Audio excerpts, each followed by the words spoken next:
Good evening, Nancy. This is my response to your week 7 video. The I think we agree generally overall that that Carter, if anybody could have got it done, it was going to be the Carter administration. I agree with that assessment. A lot of people on the right don't really give him a lot of credit for really much of anything because of the horrible domestic policy. Um, and then obviously Reagan's resounding election in 1980 and then again in 1984 sort of indicates that people were ready for a change. But I do agree that the Palestinian issue, I don't think anybody really focused as much on it as Carter did. And as a result, he's the only one who could have really got it done. So what I would say is that even though he might have been the only president to be able to get it done, what I said in my video was it wouldn't have mattered. I mean, all these other things were going on, and he so even if he did manage to pull it off, which he may or may not have been due to, as you indicated, the long list of things that were outside his control going on.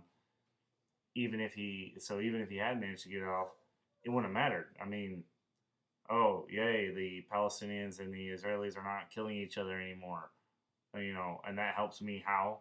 I mean, the American public is generally fickle towards foreign policy when everything's good, when we have good jobs, and you know everything's great. You know, of course, we're all about yes, please bring peace to the Middle East. I'm for that. But when things are bad, it's like, well, why do I care about the Middle East again? I can't really remember why only being able to buy gas on Monday, Wednesday, and Friday, and I was alive at that time, but I was a very small boy, so I wasn't paying attention to those issues. But uh, you know, like I said, I mean, people tend to focus on immediacy, and the only time that Americans generally have widespread opinions about certain things, like the Vietnam War or like uh, the Israeli-Palestinian conflict, is when there's time to worry about those things. When in other words, things domestically are generally pretty good, even not necessarily great, but we don't have rampant unemployment or rampant economic problems. So then you get a whole bunch of Americans who are kind of like, hey, well, why can't America show some leadership on this Palestinian-Israeli conflict? We should fix that, you know. And certainly Carter, or presidents in general, being individualistic and wanting to having their own personalities and having their own kind of priorities. We see that, of course, Carter was deeply concerned about this issue, uh, and which is great. But you know, when the American public is like, hey, can I buy gas on any day I want, like it was before?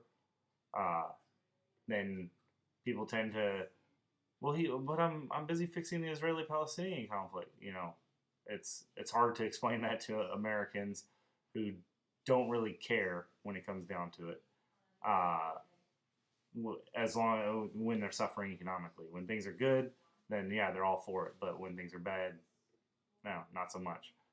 So thanks for your post. Like I said, we agree. I look forward to future weeks.